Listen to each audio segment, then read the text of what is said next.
है को जब पैसा लोग मान दिया तो पैसा दिखाई तो हमारे में मोड़ा खत्म है को। कितने साल का बच्चा था? 8 साल को और 5 की दादी। लॉकडाउन में दादी खत्म भाई। कारण क्या रहा खत्म होने का? बीमार है। बीमार थी। खाने पीने की व्यवस्था नहीं कोई नहीं है। कितने दिन से आपने खाना नहीं खाया? 4-5 दिन से खाई ना तक नहीं खाई है ही ना। राशन कार्ड है?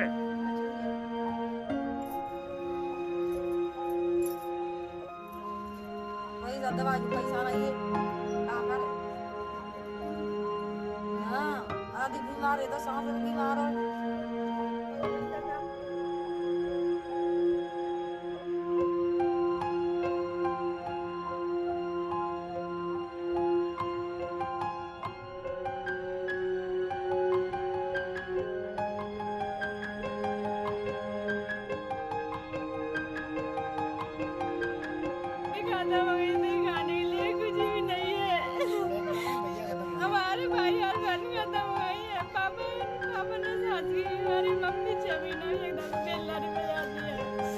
हमारे घर में कुछ भी नहीं है खाने के लिए, राशन कार्ड भी नहीं है, कुछ भी नहीं है हमारे घर पर।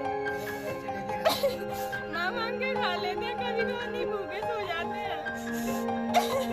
दादी कैसे मरी आपकी बहन? ऐसे भूखे प्यासे मर गई, पैसे भी नहीं है, कुछ भी नहीं है। भैया तुम्हारा कब खत्म हुआ था? लॉकडाउन में खत्म हो गया था, नोटबंदी में खत्म हो गया था हमारा भाई। और बहन अभी खत्म हुई है? कल बहन अभी खत्म हुई है, पैसे की जुगाड़ नहीं बनी थी कहीं पर। मम्मी क्या करती हैं आपकी? मम्मी 6 महीना में दबे बेलदारी करने जाते, जा नहीं जावे, आ जाते, चली जाती, नहीं जाती है। पापा? पापा बीमार है।